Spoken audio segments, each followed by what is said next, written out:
গুনাহগারের মাথার মগজগুলো ভাতের মারের মতো ফুটবে, ওদিকে জাহান্নামের আওয়াজ, জমিনটা থরথর করে কেঁপে উঠবে। আমার আল্লাহ রাগ হয়ে বলবেন লিমানিল মুলকুল ইয়াউম লিল্লাহিল ওয়াহিদিল কাহ্হার। আল্লাহ রাগ হয়ে যাবেন, মানুষগুলো পাগলের মতো হবে, সাথে সাথে গাইবি আওয়াজ আসতে থাকবে, এদেরকে জাহান্নামের শিকল লাগাইয়া ধর। ওয়াসিকাল্লাযীনা কাফারু ইলা জাহান্নামা যুমারা হাত্তা ইযা জাউহা ফুতিহাত আবওয়াবুহা ওয়া ক্বাল। জাহান্নামের আগুন কত ভয়ঙ্কর, সূর্যের গরম সহ্য করতে পারো না রে বাবা, একটা বেতের বাড়ি সহ্য করা যায় না। কিয়ামতের ময়দানে সূর্য মাথার উপরে যখন আসবে, কেমন করে সহ্য করবারে যুবক? পায়ে হাত রেখে বলি এখনো তওবা করে নাও। ও আয়েশা, এতটা ভয়ঙ্কর হবে হাসরের মাঠ, আল্লাহর আদালতে কেউ দাঁড়াবার সাহসী পাবে না। নবীদের কোনো গুনাহ নাই, সেই নবীরা হাসরের ময়দানে কান্না শুরু করবেন। আদম নবী কাঁদবেন, নিজের উপায় কি হবে? ঈসা নবী কাঁদবেন, কি উপায় হবে? মুসা নবী কান্না করবেন, কি উপায় হবে? ইব্রাহিম নবীও কাঁদবেন, কি উপায় হবে? উম্মতের চিন্তা কেউ করবেন না। রহমতের নবী বলতেছেন, আম্মাজান বলেন, নবী যেই ময়দানে হাসরে নবীরা কাঁদবেন, আপনি রহমতের নবী তখন কি করবেন? আম্মাজানকে নবী বলেন, আয়েশা, তখন আমি উম্মতের জন্য আল্লাহর দরবারে মাকামে মাহমুদে সেজদায় পড়ে কান্না শুরু করব। মুসা নবী নিজেরে নিয়ে কাঁদবেন, ঈসা নবী নিজের কথা বলবেন আর কাঁদবেন, আদম নবী নিজের চিন্তা করবেন আর কাঁদবেন। আর আমি এমন রহমতের নবী, আমি আমার মাওলার দরবারে সিজদায় পড়ে কাঁদব, একবারও আমার চিন্তা করব না। আমি বারবার আমার মালিকের দরবারে কাঁদব আর বলবো, আল্লাহ আমার উম্মতের বাঁচাও, আমার উম্মতের বাঁচাও, আমার উম্মতের বাঁচাও। আমার কান্না দেখা মাত্র আমার আল্লাহ ঘোষণা দিবেন, নবী আপনি মাথা উঁচু করেন, আপনি কান্না করবেন না, আপনার উম্মতগুলো বাছাই করে আপনি জান্নাতের দিকে নিয়ে যান। আল্লাহ অর্ডার দেওয়া মাত্র আমি আমার উম্মতগুলো ধরে ধরে জান্নাতের পথের দিকে নিব। আম্মা জান আয়েশা রাদিয়াল্লাহু আনহা বলেন, ইয়া রাসূলুল্লাহ, হাসরের মাঠে কোটি কোটি মানুষ, মুসা নবীর উম্মত, ঈসা নবীর উম্মত, আদম নবীর উম্মত, ইব্রাহিম নবীর উম্মত, আপনার উম্মতকে চিনবেন কি করিয়া? রহমতের নবী বলেন, ও আয়েশা, কিয়ামতের ময়দানে আমার উম্মত যারা দুনিয়াতে 5 বেলার নামাজ ওযু বানাইয়া আদায় করেছে, কিয়ামতের ময়দানে ওযুর জায়গাগুলো নূরের আলোতে ঝলমল করতে থাকবে।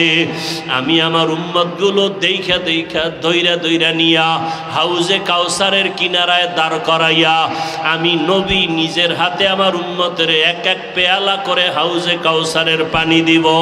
আমার উম্মত পানি পান করবে, এক এক পেয়ালা দিয়া এক এক উম্মতকে বিদায় করব। এক পর্যায়ে হঠাৎ লাইনে আমার উম্মত অনেক দাঁড়ানো থাকবে, মাঝখানে পর্দা পড়ে যাবে। আমি বলবো, ফেরেশতারা আমার উম্মতের লাইনে এখনো বাকি, পর্দা ফালাইয়া দিলা কেন? তখন ফেরেশতারা বলবে, ইয়া রাসূলুল্লাহ, এরা আপনার আসল উম্মত না, এরা দুনিয়াতে আপনি চলিয়া যাওয়ার পরে আপনার সুন্নতের জবাই করেছে, ওলামায়ে কেরামের বয়ান শুনে নাই, দাড়ি রাখার বয়ান শুনিয়াও রাখে নাই, নামাজ পড়ে নাই, পর্দা করে নাই, হালাল ব্যবসা করে নাই, জুলুম করিয়া গুনাহ করিয়া জীবন নষ্ট করে ফেলেছে। আল্লাহর নবী বলেন, আয়েশা, তখন আমি আমার ওই 2 নাম্বার গুনাহগার উম্মতদের ধমক দিয়া আমি বলবো সোহকান সোহকা লিমান গাইয়ারা মিন বাদি, আমার সুন্নতের যারা জবাই করছো, আমার দাঁত ভাঙ্গা দিন যারা হেফাজতের চেষ্টা করো নাই, নামাজ পড়ো নাই, তোমরা আমার উম্মত না। ও আল্লাহ, তুমি জানো আমি জবানের দ্বারা কত গুনাহ করেছি। ও আল্লাহ, তুমি তো জানো অন্ধকারে বসিয়া বাতি বন্ধ করিয়া কত গুনাহ করেছি। মনে হয় জানো গুনার কারণে আমার হাত না পাক, আমার চোখ না পাক, আমার জিহ্বা না পাক, আমার অন্তর না পাক। ও আল্লাহ, জানি না কোন দিন আজরাইল হাজির হইয়া যায়, কোন দিন জানি আমার সন্তান থুইয়া কবরে যায়। আরে আজরাইল আসলে আমার সন্তানেরা আব্বু আব্বু বলিয়া ডাকবে, আমার জবানে আর আওয়াজ হবে না। আমার মা বলবে আমার সন্তান, আর আওয়াজ দেওয়া যাবে না। আজকে বলি আমার বাড়ি, আমার গাড়ি, আমার টাকা, আমার কিছুই তো আমার না।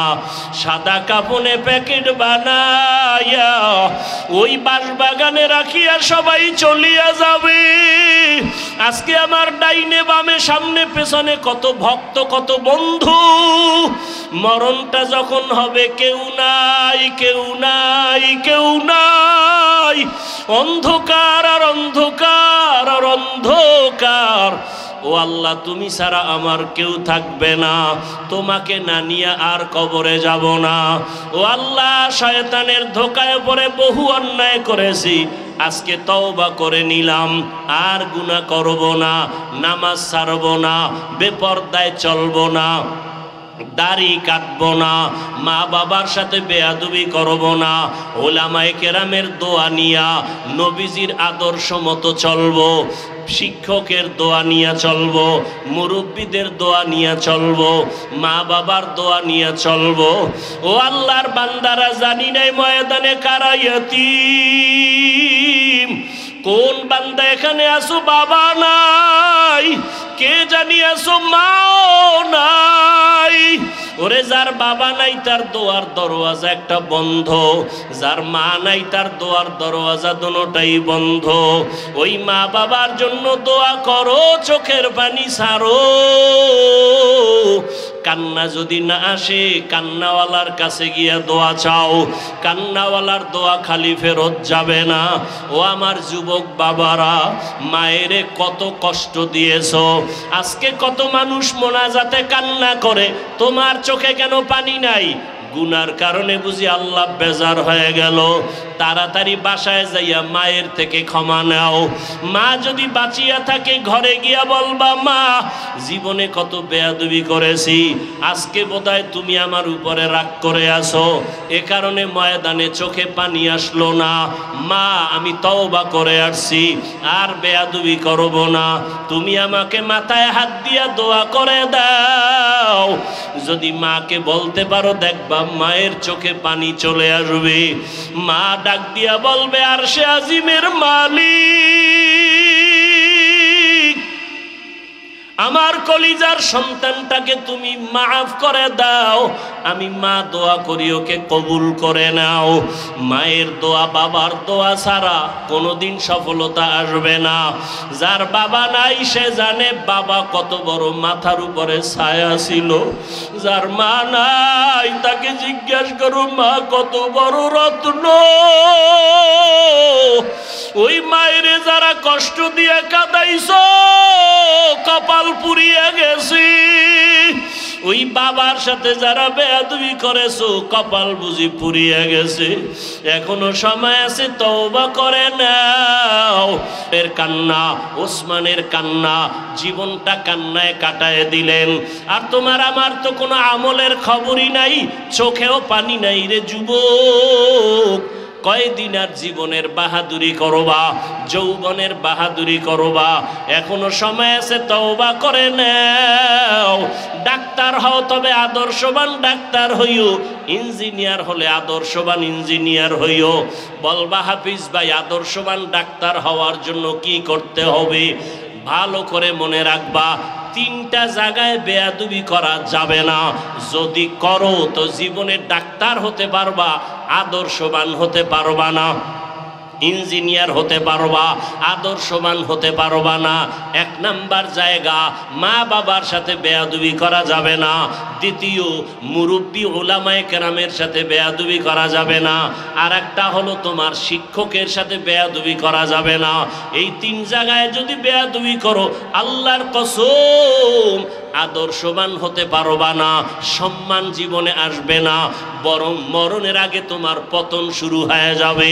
মা বাবার সাথে যদি বেয়াদবি করো, মরার আগেই তোর বিছানায় পড়ে পঙ্গু হয়ে যাবি। যদি শিক্ষকের সাথে বেয়াদবি করো, আর শিক্ষক যদি কষ্ট পায়, একটা নিঃশ্বাস ফেলে দেয়, মরার আগে জীবন ধ্বংস হয়ে যাবে।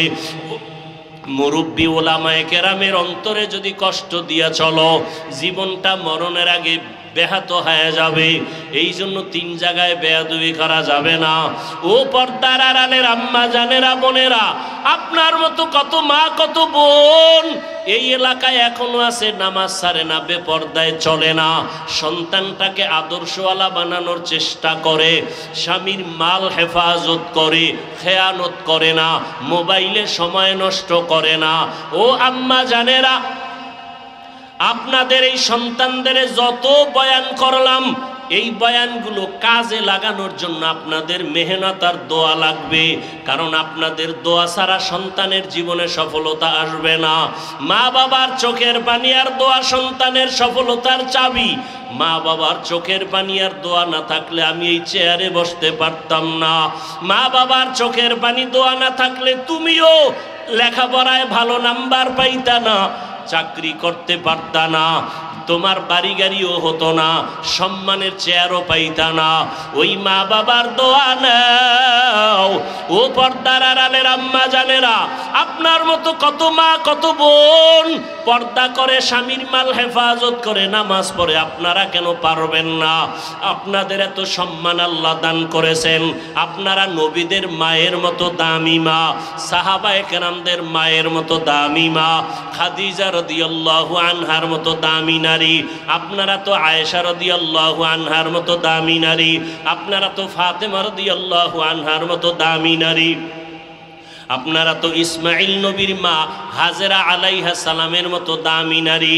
আপনারা তো ঈসা নবীর মা মারিয়াম আলাইহা সালামের মতো দামি নারী। এই দুনিয়াতে আল্লাহর এক বড় দুশমন ছিল ফেরাউন। জানেননি তার স্ত্রীর নাম কি? আসিয়া। এত বড় বেঈমান ফেরাউনের স্ত্রী আসিয়া কি আল্লাহকে এতটা আপন করে নিলেন। ফেরাউন এত বড় বেঈমান, অথচ তার ঘরে থেকে আসিয়া আল্লাহকে মোহাব্বতের বন্ধনে নিয়া এমন দামি হয়ে গেলেন। রহমতের নবী বলেন, কিয়ামতের ময়দানে জান্নাতে আসিয়ার সাথে আমি মুহাম্মদের সাথে বিবাহ হয়ে যাবে। যেই মানুষ আমার আল্লাহ চিনে না, নবী চিনে না, কোরআন বুঝে না, হাদিস বুঝে না, কাবা চিনে না, এদেরকে তো বয়ান করব। আপনি তো আল্লাহ মানেন, নবী মানেন, কোরআন মানেন, হাদিস মানেন, কালেমা মানেন, আপনাকে বয়ান করব কেন? বয়ান করব কেন না, বরং আপনাদের পেছনে ঘুরতে ঘুরতে ঘুরতে ঘুরতে পাগল। ফজরের পরে বয়ান, জোহরের পরে বয়ান, আসরের পরে বয়ান, মাগরিবের পরে বয়ান, সারা রাত বয়ান, দৌড়াইতে দৌড়াইতে ঘুম নাই, খানা নাই। আপনাদের এত বয়ান করার পরেও কেন এত দুর্বলতা? আমি এমন মুসলমান, টুপি মাথা থেকে খুলতে চাই না, বড় লজ্জা। আপনি এত ভিআইপি মুসলমান যে টুপি দিতে চান না, লজ্জা। আপনি বড় আশেকে রসুল তো, আমি ছোট আশেক। আমি মুসলমান, দাড়ি কাটতে লজ্জা পাই, আর আপনি কেমন মুসলমান যে দাড়ি রাখতে লজ্জা পান? আপনি বড় আশেকে রসুল। আমি নবীর আশেক, মসজিদে না ঢুকলে লজ্জা পাই, আর আপনি রসুলের আশেক, মসজিদে ঢুকতে গেলে লজ্জা পান।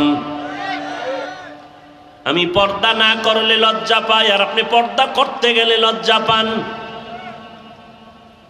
বড় আফসোস, সেদিন একটা যুবক মোনাজাতের পরে স্টেজ থেকে নামার সময় হাতটা ধইরা দোয়া চায়, আর বলে, হুজুর আমি আর্মির চাকরি করি, হঠাৎ করে ছেড়ে দিয়েছি। কেন? এই মুহূর্তে তো আর্মির বড় মূল্য। আমাকে বারবার টর্চার করা হয় মানসিকভাবে, দাড়ি কেটে ফেল। আমি রসুলের মোহাব্বতে চাকরি ছেড়ে দিয়েছি, চাকরি চলে যাবে, দাড়ি কাটবো না। ও মুমিন বাবারা, আপনার ইমান আমার ইমান। একজন মুমিন কয় আমি মরিয়া যাব, চাকরি যাবে, নামাজ ছাড়বো না। আর একজন ইমানওয়ালা কয় আমার নামাজ যায় যাক, চাকরি ছাড়বো না। মুমিনে মুমিনে ব্যবধান আছে না নাই? বড় কঠিন জিনিস। কিন্তু একজনে বলে পর্দা লঙ্ঘন হয়, আমি এখানে কাজ করব না। আর একজনে বলে পর্দা করার দরকার নাই, আমার চাকরি ঠিক রাখবো। সেও মুসলমান। সব কিছুর মূলে বুঝের অভাব। কিসের অভাব?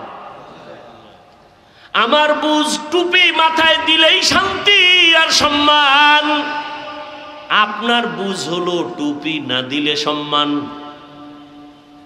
বুঝটা যেদিন ঠিক হয়ে যাবে সেদিন আপনার গালেও দাড়ি উঠবে, জেনারেল লাইনে থাকলেও আর দাড়ি ছাড়বেন না, কারণ আপনার বুঝ ঠিক হয়ে গেছে। বুঝটা ঠিক করার জন্যই উলামায়ে কেরামের বয়ান। রহমতের নবী জীবন ভর কষ্ট করেছেন, মানুষকে দ্বীনের দিকে ডাকছেন। সারা দুনিয়ার সমস্ত মুমিন মুসলমান নবী রসুল যত কষ্ট করেছেন এর থেকে কোটি গুণ কষ্ট রসুল করেছেন একা। এজন্য নবী বলেন আল্লাহ যাকে মোহাব্বত করবেন, ভালো চাইবেন, তাকে তাফাক্কুহ ফিদ্দীনের মাকাম দান করবেন, দ্বীনের সহি বুঝ দান করবেন। এখানে এত মানুষ, সবাই খুশি, এত লোক, কিন্তু আমি অতটা খুশি না। কেন? এখানে অনেক মানুষ বসে আছে, সবাই দাবি করে আশেকে রসুল, অথচ ফজরের নামাজ অনেকে পড়ে নাই, জোহর পড়ে নাই, আসর পড়ে নাই, মাগরিব পড়ে নাই, এশাও পড়ে নাই। আছে না নাই? নামাজ না পড়া যদি আশেক হয় তাহলে আমরা নামাজিরা ভণ্ড। অথচ রহমতের নবী বলেন বাইনাল আবদি ওয়া বাইনাল কুফরি তারকুস সালাহ। মুমিন আর বেঈমানের মাঝে ব্যবধান হলো নামাজ। বেঈমানেরা নামাজ পড়ে না, মুমিন যারা তারা নামাজ ছাড়ে না।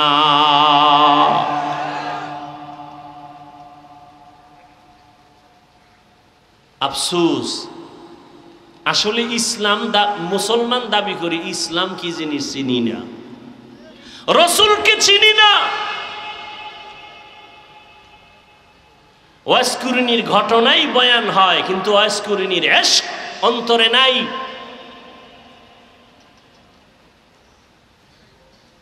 খাজা মঈনুদ্দিন চিশতি আজমিরি রহমাতুল্লাহ আলাইহির বয়ান হয়, কিন্তু তিনি রসুলকে যেই পরিমাণ মোহাব্বত করেছেন ওই পরিমাণ মোহাব্বত খাজা মঈনুদ্দিনের ভক্তদের অন্তরে নাই। দাবি করে ভক্ত। আমি সারা বাংলাদেশে বলি, যারা শাহজালালের ভক্ত দাবি করো, শাহপরানের ভক্ত, শাহ মখদুমের ভক্ত, খাজা মঈনুদ্দিনের ভক্ত দাবি করে, নামাজ পড়ে না, ওরা ভণ্ড। আর আমরা নামাজিরাই হলাম আসল ভক্ত। তুকুজা সুন্নতে আহমদ কুজা বা মুহাম্মদ কাইবুয়াদ নিসবত তোরা কার শয়তা মি কুনি নামত বলি গরলি লস্ত নানত বরওয়ালি মান আহাব্বা সুন্নতি কৌলে রসুল মজদায়ে কানা মাই হাম কুন কবুল। ওগো নবীর উম্মতেরা,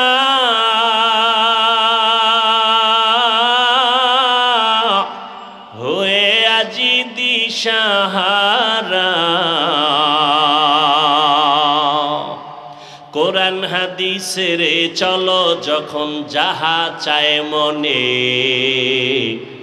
নবী বিনে কে তরাবে পুসিরাত মিজানে, নবী বিনে কে তরাবে পুসিরাত মিজানে। চলো চলো চলো মুমিন চলো নবীর সন্ধানে, নবী বিনে কে তরাবে পুসিরাত মিজানে, নবী বিনে কে তরাবে পুসিরাত মিজানে। উম্মতের কান্ডারি নবী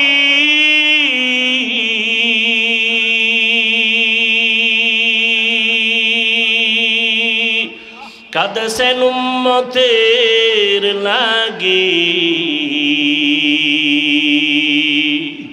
এখনো কাঁদেন নবীজি শুয়ে মদিনার পানে, নবী বিনে কে তরাবে পুসিরাত মিজানে, নবী বিনে কে তরাবে পুসিরাত মিজানে। চলো চলো চলো মুমিন চলো নবীর সন্ধানে, নবী বিনে কে তরাবে পুসিরাত মিজানে, নবী বিনে কে তরাবে পুসিরাত মিজানে। আপনাদের খারাপ লাগে? নবী আমার জীবন ভরে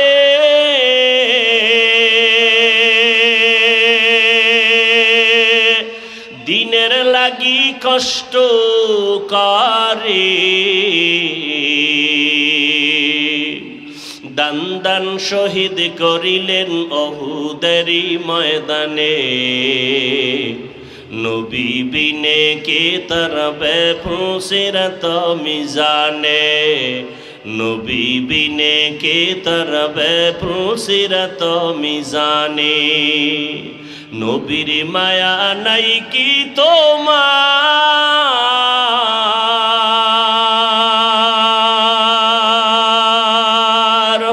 কেমনে দুঃখ দাও যে আবার, দরুদ পড়ো স্মরণ করো প্রথম ঘাটি কাফনে, নবী বিনে কে তরাবে পুসিরাত মিজানে, নবী বিনে কে তরাবে পুসিরাত মিজানে।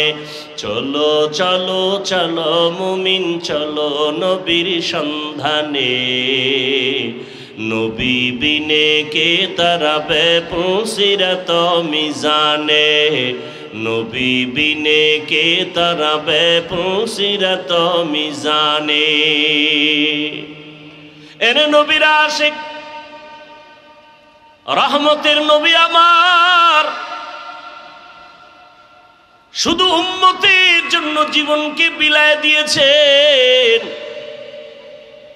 তাইফের জমিনে রাসূলের উপরে এত আক্রমণ, বৃষ্টির মতো পাথর মেরে রাসূলকে রক্তাক্ত করে ফেলেছে তাইফের কাফেরের সন্তানেরা।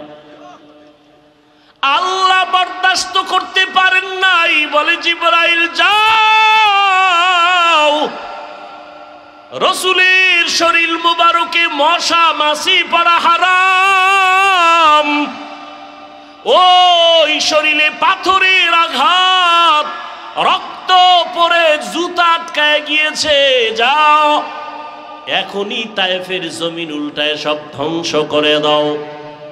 জিবরাইল এসে নবীকে বলেন, ও নবী একটু অর্ডার দেন তায়েফবাসীকে ধ্বংস করে দেই। নবী বলেন, খবরদার তায়েফের বেঈমানের মারিও না রে জিবরাইল, ওরা আমাকে চিনে না, আমি ইয়তীম, ওরা আমাকে জানে না আমি কত বড় দিলওয়ালা। দোয়া করি একদিন আমাকে চিনবে, দিনের কাজে ওদের সহযোগিতা পাওয়া যাবে। কাফেরেরা নবীরে মারে, নবী গালি দেয় না, বরং আল্লাহ অর্ডার দেয় মারার জন্য, নবী আবদার করে মারিয়েন না। ও বরুরার জলমের মুসলমান, দুইটা পা ধরে বলেছে রে যুবক, ও পর্দার আড়ালের মা বোনেরা, ও বৃদ্ধ বাবাজি, ও ব্যবসায়ী বাবারা, কই রসুলের আদর্শ, কই তোমার আদর্শ? কাফির আল্লাহ কয় মেরে ফেল, নবী বলে মারিও না। আর আজকে মুসলমান হইয়া মুসলমানের বিরুদ্ধে আন্দোলন করো, মুসলমান হইয়া মুসলমানের বিরুদ্ধে ষড়যন্ত্র করো। এটা রসুলের ইশক মোহাব্বত যার আছে সে কখনো করতে পারে না। তুকু যাও সুন্নতে আহমদ কুজা বা মুহাম্মদ कैबुवत निस्बत तोरा मन अहब्बा सुन्नती कौले रसूल मजदाए का नमाई हम कुन कबूल। কষ্ট হইতেছে আপনাদের? কোন দলের গোলাম হইেন না, আল্লাহর গোলাম হন। কোন ব্যক্তির আদর্শের গোলাম হয়েন না, রসুলের আদর্শের গোলাম হন। কার আদর্শ? রসুলের আদর্শ থেকে দামি কোন আদর্শ কারো কাছে আছে? রহমতের নবীর আদর্শ কত সুন্দর! রহমতের নবীর আদর্শ সারা জমিনে কোনোদিন শান্তি আসবে না। নবীর আদর্শ জবানের হেফাজত করো, কাউকে গালি দিবা না। কেন? আমার নবীর হায়াতে কোনোদিন কাউকে একটা গালি দেন নাই। হাজারো গালি নবী শুনছেন, একটা গালির জবাবও নবীজি দেন নাই। কেমন মায়ার নবী আমার! রহমতের নবী দুটো চোখ মোবারক গরম করে কারো দিকে রাগে তাকান নাই। কারণ রহমতের নবী যদি চোখ গরম করে তাকায়, লোকটা জাগায় আগুনের মতো পুড়িয়া ছাই হয়ে যাবে। রসুলের চোখের পাওয়ারের অ্যাকশন এত বেশি। নবী গালি দিবেন দূরের কথা, গালির জবাবও দুই চোখ দিয়ে কোনো দিকে তাকায় গরম ভাবে তাকান নাই। যদি তাকায় সে পুড়িয়া যাবে। ও ভাই, চোখ কান খোলা, আপনাদের দেশের পরিস্থিতি, দুনিয়ার পরিস্থিতি সব দেখতেছেন। আজকে সব বিধর্মী একদিকে যাচ্ছে, মুসলমানদের উপরে নিষ্পেষণ, অত্যাচার, জুলুম। এ জমিন থেকে শুধু টার্গেট মুসলমানকে ধ্বংস করা। ফিলিস্তিনের জমিনে মুসলমানের অপরাধ কি? আসামের মুসলমানের কি অপরাধ? কাশ্মীরের মুসলমানের কি অন্যায়? কোনো অপরাধ নাই।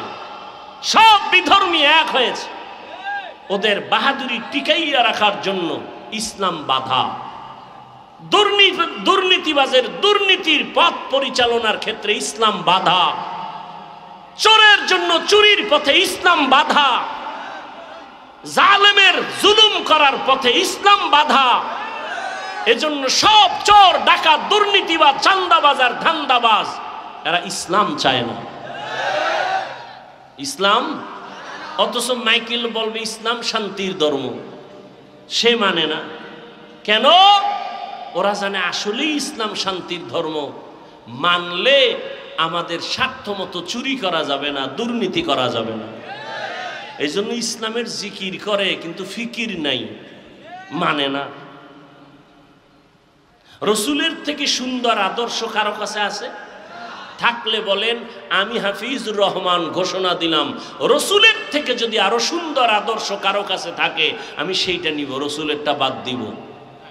বলেন রসুলের থেকে আর সুন্দর আদর্শ কারো কাছে আছে?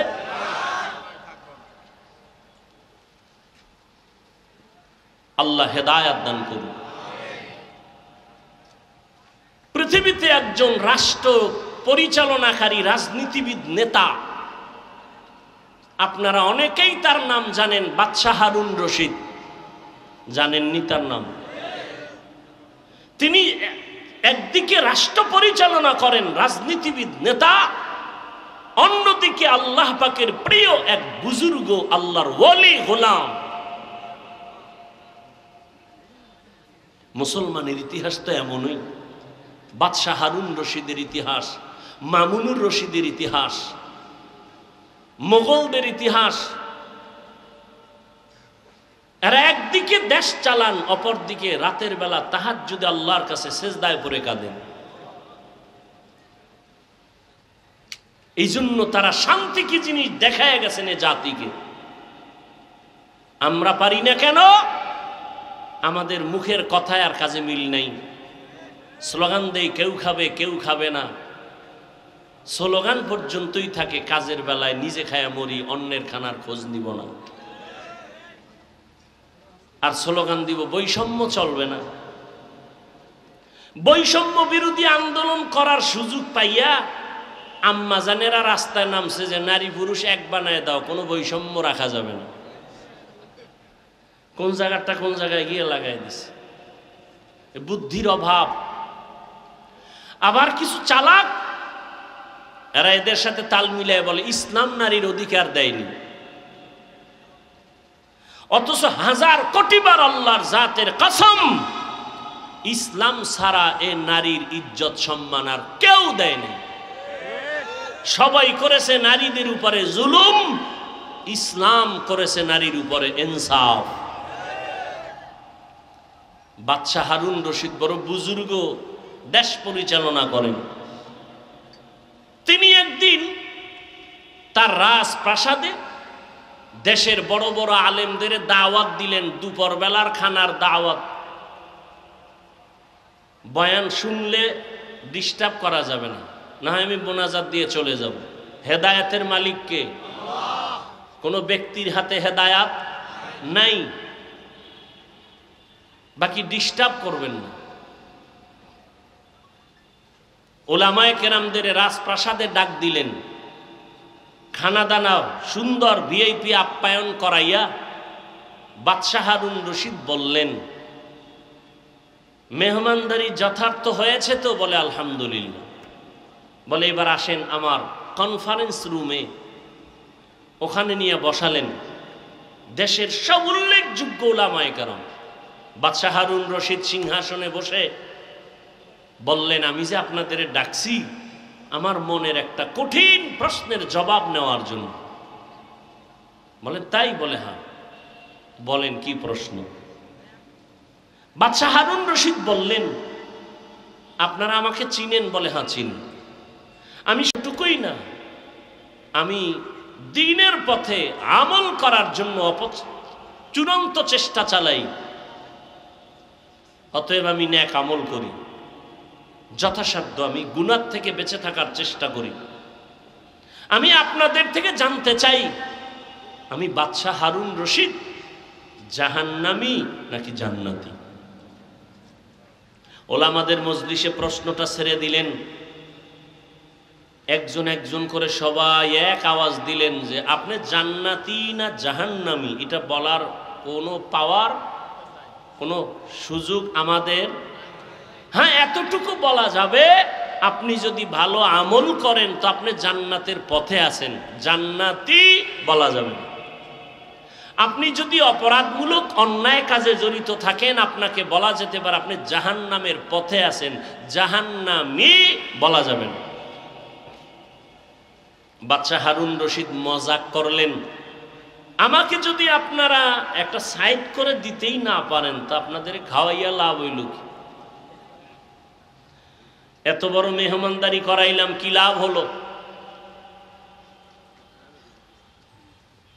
নিরাশ হয়ে গেলেন বাদশাহ হারুন রশিদ। ঠিক আছে আপনারা যান, দেখি জবাব কোনোদিন পাই কিনা। ওলামায়ে কেরাম সঠিক কথা বললেও মনের মধ্যে একটু দুঃখ, বাদশার মনকে খুশি করতে পারলাম না। নিরাশ হয়ে ওলামায়ে কেরামও যাবেন, ঠিক এমন সময় ওই মজলিসের পেছনে একটা 9 বছরের বালক দাঁড়ায় গেল। দাঁড়ায় বললেন, বেয়াদবি ক্ষমা চাই, বাদশাহ জাহাপনা আপনি যদি হুকুম দেন জবাবটা আমি দিব। কয় তাদের মতো না আলাদা? বলে আলাদা দিব। ঠিক আছে দাও, আমাকে কাছে নেন। 9 বছরের বালককে বাদশাহ রাস্তা করে কাছে আনলেন। 9 বছরের বালক বাদশাকে বললেন, প্রশ্নের জবাবটা কি আপনি দিবেন না আমি? বলে, তুমি দিবা। তাহলে বলুন তো, প্রশ্ন করনেওয়ালা সে একটু উঁচু মর্যাদার, না যে উত্তর দেয় তার মর্যাদা একটু বেশি? বাদশাহ হারুন রশিদ বলে, যে উত্তর দিবে ক্ষণিকের জন্য তার মর্যাদা কি? 9 বছরের বালক বলে, বেয়াদবি ক্ষমা করে আমাকে সিংহাসনে বসায় দেন, উত্তর দেওয়ার পরে নামায় দিয়েন, আপাতত উত্তর দেওয়া পর্যন্ত আপনি নিচে বসেন। এখন বাদশার তো উত্তর জানতে হবে, বড় আবেগওয়ালা উত্তর, আমি জান্নাতেই না জাহান্নাম। এখন বাদশা যেহেতু জবাব চায়, আর সব আলেমরা তাকায় আছে এই ছোট বাচ্চা কি বলবে। ওই যে শুরুতে বলছিলাম, বান্দা চাইলে কিছুই, আল্লাহ চাইলে। বাচ্চা হারুন রশিদ চাইছিল আলেমরা জবাব দিবে, কিন্তু আল্লাহ চাইছে বাচ্চারে দিয়ে জবাব দেওয়া, রেডিও। বাদশা কয়, ঠিক আছে, এই প্রহরীরা আমাকে নিচে বিছানা দাও, বাচ্চাকে সিংহাসনে বসাও। 9 বছরের বালকের সিংহাসনে বসায় দিল, বাদশা হারুন রশিদ নিচে বসল। 9 বছরের বালক হারুন রশিদের সিংহাসনে বসিয়া জবাব দেওয়ার আগে বলে, এলেমের মর্যাদা তো এমনই হয়। কিসের মর্যাদা?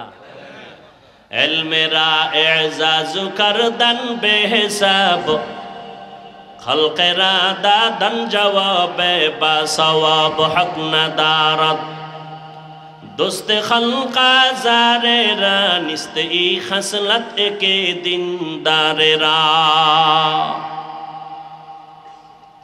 9 বছরের বালক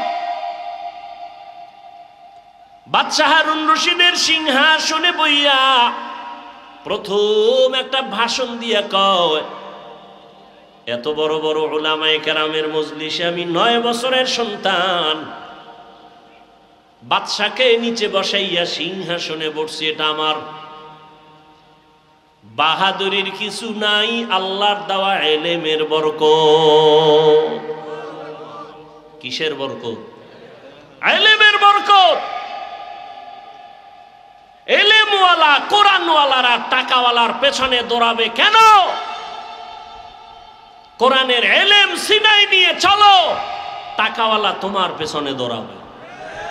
কোটি টাকার মালিকে দেখো, অভাব হয় না দূর, গরিবে ঘুমায় আরাম করে মনটা বাহাদুর। ফেরাউনের লাশটা দেখো মিশর জাদু ঘরে, খায় না মাটি পোকা মাছি সবাই ঘৃণা করে। হৃদয়ে থাকিবে যার নম্রতা সদা, রহমত আসিবে সেথা প্রভুর ওয়াদা। বড়র বাড়াই থাকলে দিলে রহমত আসবে না, নিজেকে নিজে ছোট মনে করিও সাদা। উঁচু জমিন থেকে পানি নিচু জমিনে যায়, তেমনি খোদার রহমত আসে নম্রতার হৃদয়। ভোগবিলাসের বাড়ি গাড়ি পরে রবে সব, থাকতে সময় স্মরণ করো আল্লাহ আমার রব। থাকতে সময় স্মরণ করো আল্লাহ আমার রব। দুনিয়ার সব শেষ হয়ে যাবে, কে থাকবেন? জিন্দেগি মে বন্দগি তু কর নাহি, जिंदगी में बंदगी तू कर नहीं, जिंदगी में बंदगी शर्मिंदा है, जिंदगी में बंदगी शर्मिंदा है। दुनिया में हो दुनिया का तलबगार ना हो, बाजार से गुजर हो खरीदार ना हो।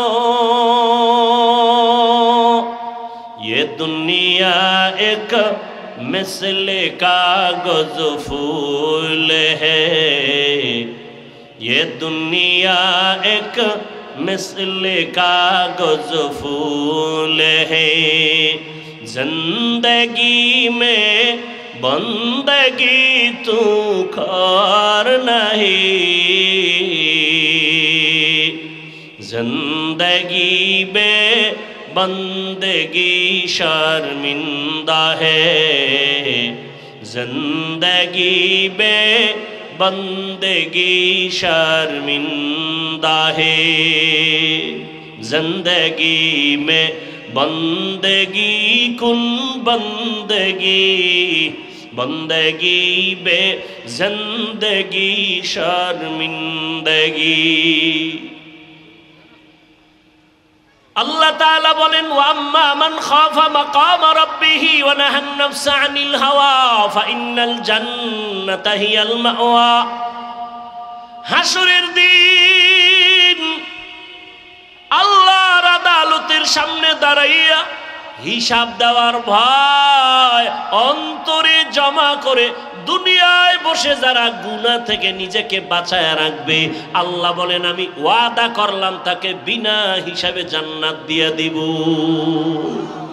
আতিনা ফি দারে দুনিয়া না হাসান, আতিনা ফি দারে উকবা না হাসান, ইয়া গিয়াসাল মুস্তাগীসিন হদিনা লফতিখারা বিল উলুমে ওয়াল গিনা। কার ভয়? আল্লাহর ভয়। 9 বছরের বালক সিংহাসনে বসিয়া বলে ইলমের মর্যাদা তো এমনই হয়। ওলামায়ে কেরাম তাকায় আছে, আমরা জবাব দিতে পারলাম না, 9 বছরের বালক কি জবাব দিবে? 9 বছরের বালক ডেকে বলে বাদশাহ আপনার প্রশ্নটা আবার রিপিট করেন। বাদশাহ হারুন রশিদ বলে আমাকে বলে দাও আমি জান্নাতি নাকি জাহান্নামী। সব আলেমরা বলেছিল জান্নাতি বা জাহান্নামী নিশ্চিত বলা যাবে না। 9 বছরের বালক বাদশাকে জবাব দিয়া বলে আমি নিশ্চিত বলে দিলাম, আপনার কাছে আমার জানার একটা বিষয় বলেন। কি? বলে আপনার জীবনে এমন কোনো ঘটনা ঘটছে কিনা? বলে কি ঘটনা? বলে আপনার জীবনে আপনার সামনে সুন্দরী রূপসী রমণী দাঁড়ানো, চাইলেই আপনি গুনাহ করতে পারতেন। সুন্দরী রমণী নীরবে দাঁড়িয়ে আছে অপলক দৃষ্টি দিয়ে, আশেপাশে কেউ নাই, চাইলেই আপনি ওই সুন্দরী রমণীকে নিয়ে আনন্দ করতে পারতেন, গুনাহ করতে পারতেন, কিন্তু আপনি সে করার সুযোগ পেয়েও গুনাহ করেন নাই। এমন কোন ঘটনা জীবনে হয়েছে কিনা বলেন? বাদশাহ হারুন রশিদ বলেন আল্লাহর জাতের কসম এরকম ঘটনা একবার আর দুবার না, বারবার আমার সামনে কত সুন্দরী, কত রূপসী, সুদর্শন, কত রমণী দাঁড়ানো, আমি চাইলেই গুনাহ করতে পারতাম। বারবার এরকম সুযোগ আছে, কিন্তু আমি গুনাহ করি নাই, আল্লাহর আযাবের ভয়।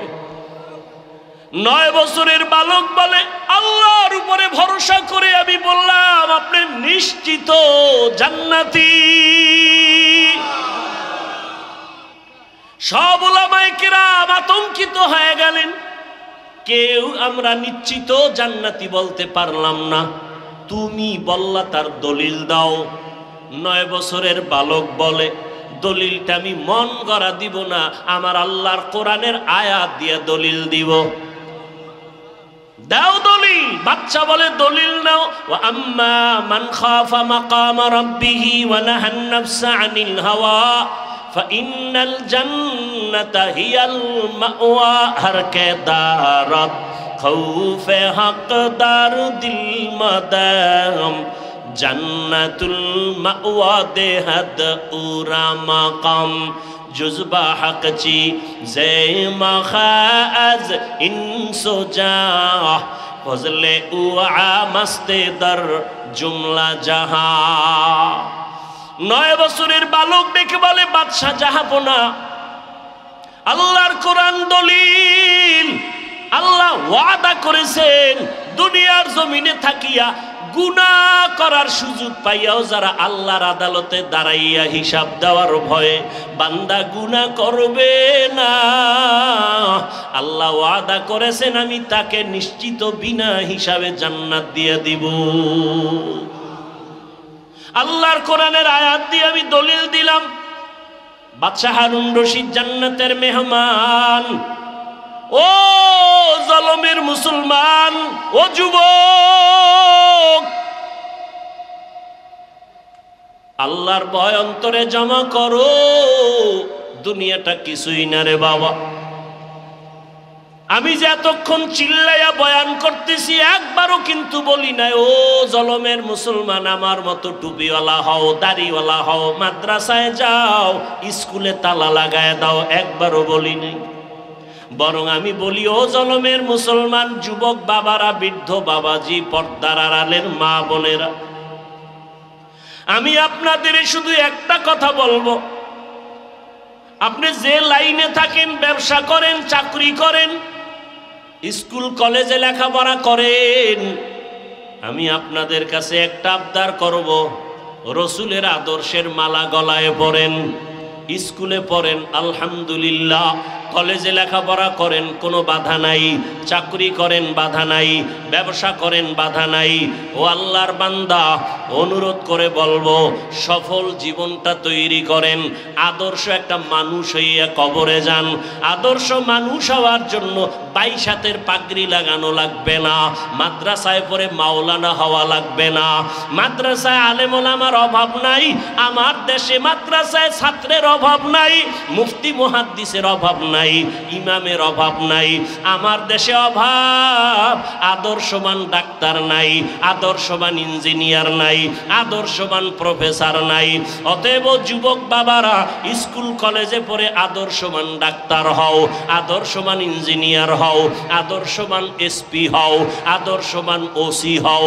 আমার দেশের প্রত্যেকটা ডিসিএসপি যদি, ওসি যদি আদর্শবান হয়, মদিনাওয়ালার আদর্শওয়ালা নামাজি হয়, এই জমিনে কোরআনের বয়ান করতে গেলে কোনো অনুমতি নেওয়া লাগবে না। ডাক্তার আছে তাসলিমা নাসরিনের মতো হলে কি হবে? ওই ডাক্তারের জাতি চায় না। প্রফেসর আছে, তবে আহমদ শরীফের মতো প্রফেসর হয়ে লাভ নাই। ইঞ্জিনিয়ার হও, ডাক্তার হও, তবে আদর্শবান হইও। ও যুবক, আল্লাহ বিবেক দিছে, বিবেকটা দিয়ে একটু হিসাব মিলায়া দেখো। তোমার মতো যুবক স্কুল কলেজে পড়ে, লেখাপড়া করে, চাকরি করে, 5 ওয়াক্ত নামাজ পড়ে আছে না নাই? দাড়িওয়ালা আছে না নাই? র্যাব, আর্মি, পুলিশ, বিডিআরের চাকরি করে, নামাজ ছাড়ে না।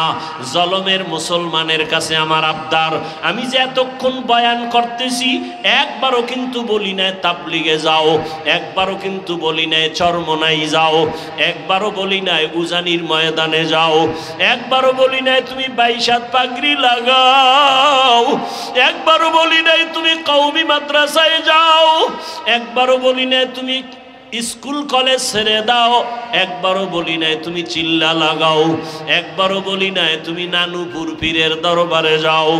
বাবা, আমি কেন বলি নাই? আমি শুধু এতটুকুই বলবো, তুমি পীরের দরবারে যাও বা না যাও তোমার ইচ্ছা, তুমি তাবলীগ করো না করো তোমার ইচ্ছা। তবে আমি অনুরোধ এতটুকু করব, স্কুল কলেজে পড়িয়াও যেন জান্নাতের পথ পাইয়া যাও, স্কুল কলেজে পড়িয়া চাকরি করিয়াও যেন জান্নাতের পথ পাও। চাকরির কাছে থাইকা, কলেজে থাইকা লেখাপড়া কইরা কি জান্নাতের পথ পাওয়া যাবে নি? বলো, যাবে। অতএব আমি সেই পথটাই দিতে চাই। বাবা, তোমার মতো কত যুবক জলমের বাজারে ব্যবসা করে, আজান হলে দোকান বন্ধ করে দৌড়ায় মসজিদে চলে যায়। এমন ব্যবসায়ী কি জলম এলাকায় নাই? নিজের মনটারে বুঝাইও। আমি কিন্তু হুজুর হইতে বলি নাই, বরং আমি বললাম তোমার মতো জেনারেল লাইনের যুবক যদি ব্যবসা করে নামাজ পড়ে, বলো তোমার পায়ে হাত রাইখা বলি, বলো তুমি কেন নামাজ পড়তে পারো না? তোমার মতো বাংলা লাইনের মানুষটা ময়দানে কৃষিকাজ করিয়াও যদি নামাজ পড়ে, বলো বাবা তুমি কেন নামাজ পড়তে পারবা না? আমার রসুলের আদর্শ নামাজ, আমার নবী অসুস্থ হইয়াও নামাজ ছাড়েন না। ও আল্লাহর বান্দারা, ও যুবক বাবা, তোমার মতো যুবক ওসি ডিসিএসপি 5 ওয়াক্ত নামাজি নাই? তোমার বিবেকের কাছে জিজ্ঞাসা করো, তুমি কেন পারবা না? তোমার মতো সন্তান বাংলা লাইনে থাকিয়া রাস্তায় গাড়ি চালায়, ড্রাইভারি করে, নামাজ ছাড়ে না, বলো তুমি কেন নামাজ পারো না পড়তে? ও আল্লাহর বান্দারা, এখনো সময় আছে, তওবার দরজা খোলা। মনের চাহিদা মিটাইয়া, মনের শখ মিটাইয়া, নফসের ধোকায় পড়িয়া গুনাহ করতে করতে তো জীবনের শেষ প্রান্তে চলে আসছো। বাঁচার কিন্তু কোনো হায়াত নাই, গ্যারান্টি নাই।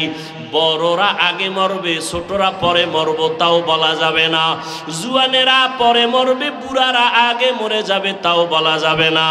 মা বাবা আগে মরে যাবে, সন্তানেরা পরে মরবে তাও বলা যাবে না। কত জায়গায় তাকাইয়া দেখো, ছোট ভাই কবরে চলে গেছে, বড় ভাই এখনো বেঁচে আছে, আছে না নাই?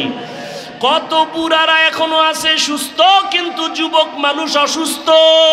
ও যুবক, তাকাইয়া দেখো, গাড়ির নিচে তোমার আমার মতো কত যুবকের লাশ, পানির নিচে কত লাশ, ঘুমের বিছানায় কত লাশ, মহামারী করোনায় কত লাশ, ডেঙ্গুর ভিতরে কত যুবকের লাশ, ঘুমের বিছানায় মরণের যুবকের লাশ।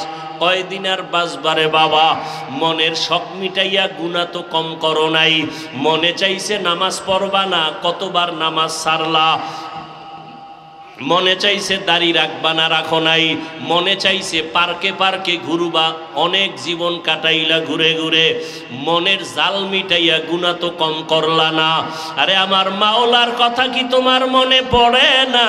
রহমতের নবীর কথা কি তোমার অন্তরে আসে না? ওলামায়ে কেরামের বয়ান কি তোমার অন্তরে ধাক্কা লাগায় না? ও পর্দার আড়ালের আম্মা জান, এখনো সময় আছে, তওবা করে নেন। দুনিয়াটা কিছুই না, ওই সন্তানটাকে আদর্শওয়ালা মানুষ বানায় যান। ডাক্তার হবে আদর্শওয়ালা, কোরআন পড়নেওয়ালা, নামাজি যখন হবে ডাক্তারি করবে, নামাজ ছাড়বে না, মা বাবার জন্য দোয়া করতে ভুলবে না। ও পর্দার আড়ালের আম্মা জানেরা, এখনো সময় আছে, তওবা করেন। ও বৃদ্ধ বাবাজিরা, সময় আছে, তওবা করে নেন। আপনার মতো কত বুড়ারা মসজিদে গিয়া নামাজ আদায় করে, আপনারা কেন পারবেন না? জীবনে যত নামাজ ছাড়িয়ে দিলেন, বেপরদায় চললেন, আমার আল্লাহ এখনো তওবার দরজা দিয়া ডাকতেছেন। ও আল্লাহর বান্দারা, আজকে আল্লাহর দেওয়া নিয়ামত, পানি, বাতাস, সূর্যের আলো, চাঁদের আলো, সব আল্লাহর দেওয়া নিয়ামত খাইয়া আল্লাহর সাথে নাফরমানি করেন। শাস্তিটা বড় কঠিন, কিন্তু চিন্তা করছেননি যেই শাস্তির ভয়ে রহমতের নবীও কান্না করতেছেন রুমের মধ্যে বসিয়া। আম্মা জান আয়েশা রাদিয়াল্লাহু আনহা রহমতের নবীর কান্না দেখে বলেন, ইয়া রাসূলুল্লাহ, আপনি আমার রুমে বসে কান্না করেন কেন? আমি আয়েশার কোনো বেয়াদবির কারণে নাকি? নবী বলেন, না আয়েশা, তোমার কোনো বেয়াদবি না। নবী বলেন, তো আম্মা জান বলেন, কাদার কারণ কি? রহমতের নবী বলেন, ও আয়েশা, আমার উম্মতের নিয়ে চিন্তা করি, হাসরের ময়দানে আমার উম্মতের উপায় কি হবে? কিয়ামতের ময়দান বড় ভয়ঙ্কর হবে। আম্মা জান বলেন, নবী কেমন ভয়ঙ্কর? ও জলমের মুসলমান বাবারা, পর্দার আড়ালের মা বোনেরা, রহমতের নবী বলেন, ও আয়েশা, হাসরের ময়দানে মানুষগুলো সব উলঙ্গ দাঁড়াবে, নারীরাও উলঙ্গ, পুরুষেরাও উলঙ্গ দাঁড়াবে। সূর্যটা মাথার উপরে চলে আসবে, সূর্যের গরমে গুনাহগারের মাথার মগজগুলো ভাতের মারের মতো ফুটবে। ওদিকে জাহান্নামের আওয়াজ, জমিনটা থরথর করে কেঁপে উঠবে। আমার আল্লাহ রাগ হয়ে বলবেন লিমানিল মুলকুল ইয়াউম লিল্লাহিল ওয়াহিদিল কাহ্হার। আল্লাহ রাগ হয়ে যাবেন, মানুষগুলো পাগলের মতো হবে। আমার মা বাবা কেউ জানেন আমি কত বড় গুনাহগার, আমার স্ত্রী জানে না আমি বড় অপরাধী, আমার সন্তান জানেন আমি কত বড় অন্যায়কারী। ও আল্লাহ তুমি জানো আমার হাতের দ্বারা কত গুনাহ করেছি। ও আল্লাহ তুমি জানো আমার চোখের দ্বারা কত গুনাহ করেছি। ও আল্লাহ তুমি জানো আমি জবানের দ্বারা কত গুনাহ করেছি। ও আল্লাহ তুমি তো জানো অন্ধকারে বসিয়া বাতি বন্ধ করিয়া কত গুনাহ করেছি। মনে হয় জানো গুনার কারণে আমার হাত না পাক, আমার চোখ না পাক, আমার জিহ্বা না পাক, আমার অন্তর না পাক।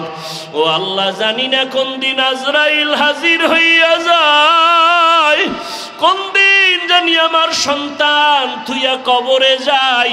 আরে আজরাইল আসলে আমার সন্তানেরা আব্বু আব্বু বলিয়া ডাকবে, আমার জবানে আর আওয়াজ হবে না। আমার মা বলবে আমার সন্তান, আর আওয়াজ দেওয়া যাবে না। আজকে বলি আমার বাড়ি, আমার গাড়ি, আমার টাকা, আমার কিছুই তো আমার না। সাদা কাপনে প্যাকেট বানাইয়া ওই বাঁশবাগানে রাখিয়া সবাই চলিয়া যাবে।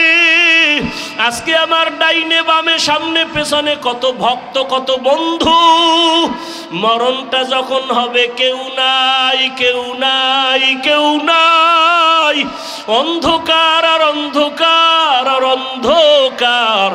ও আল্লাহ তুমি ছাড়া আমার কেউ থাকবে না, তোমাকে না নিয়ে আর কবরে যাব না। ও আল্লাহ শয়তানের ধোকায় পড়ে বহু অন্যায় করেছি, আজকে তওবা করে নিলাম, আর গুনাহ করব না, নামাজ ছাড়ব না, বেপরদায় চলব না, দাড়ি কাটবো না, মা বাবার সাথে বেয়াদবি করব না, ওলামায়ে কেরামের দোয়া নিয়া নবীজির আদর্শ মতো চলবো, শিক্ষকের দোয়া নিয়ে চলবো, মুরব্বীদের দোয়া নিয়ে চলবো, মা বাবার দোয়া নিয়ে চলবো। ও আল্লাহর বান্দারা জানি নাই ময়দানে কারা ইয়াতীম। কোন বান্দা এখানে আসো বাবা নাই, কে জানি আসো মাও নাই। ওরে যার বাবা নাই তার দোয়ার দরওয়াজা একটা বন্ধ, যার মা নাই তার দোয়ার দরওয়াজা দুটোটাই বন্ধ। ওই মা বাবার জন্য দোয়া করো, চোখের পানি ছাড়ো। কান্না যদি না আসে কান্নাওয়ালার কাছে গিয়া দোয়া চাও, কান্নাওয়ালার দোয়া খালি ফেরত যাবে না। ও আমার যুবক বাবারা, মায়েরে কত কষ্ট দিয়েছো, আজকে কত মানুষ মোনাজাতে কান্না করে, তোমার চোখে কেন পানি নাই? গুনার কারণে বুঝি আল্লাহ বেজার হয়ে গেল। তাড়াতাড়ি বাসায় যাইয়া মায়ের থেকে ক্ষমা নাও।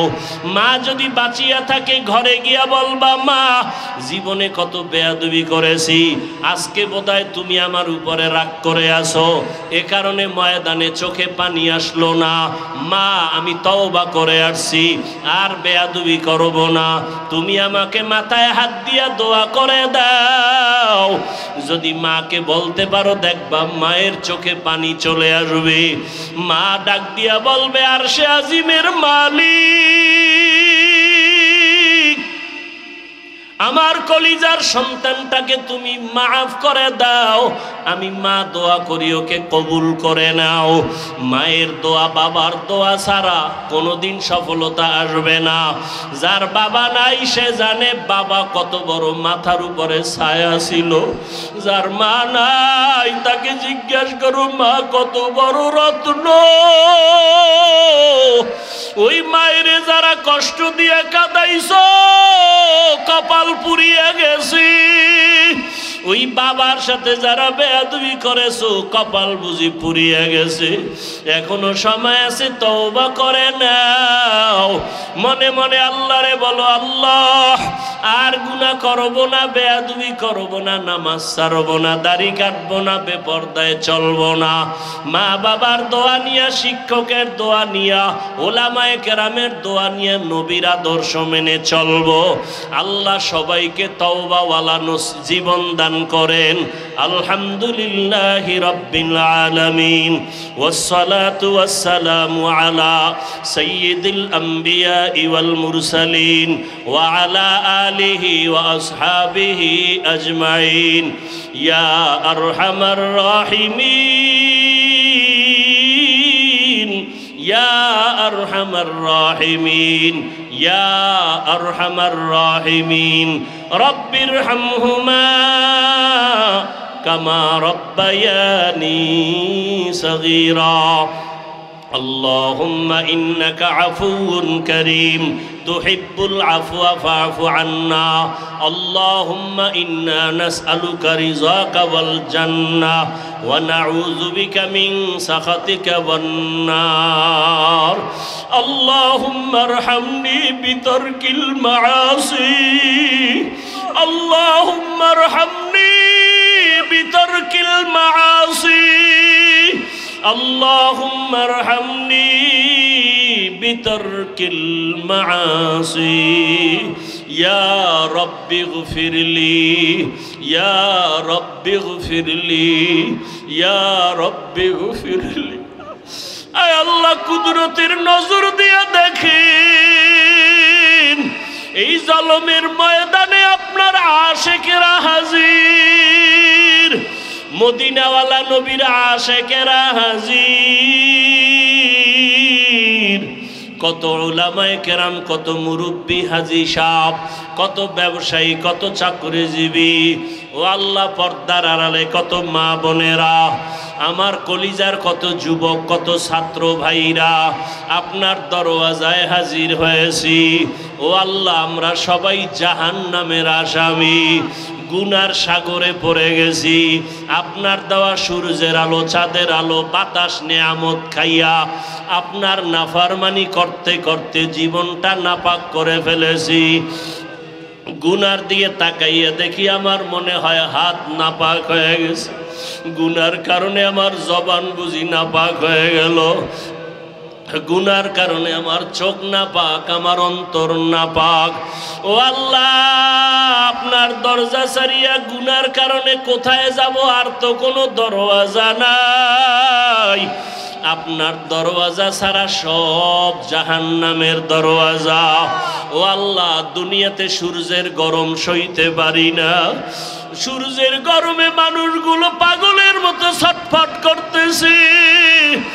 গ্রামে ঘরে ঘরে গরম, মসজিদে ঢুকে গরম, দোকানে ঢুকে গরম, সহ্য করা যায় না। এসির বাতাসেও ঠান্ডা হয় না। গুনাহ নিয়ে কবরে গেলে জাহান্নামের আগুনের গরম কেমন করে সহ্য করব? মোটেও তো সহ্য করতে পারবো না। তওবার নিয়ত করে হাত উঠাইছি। ও আল্লাহ,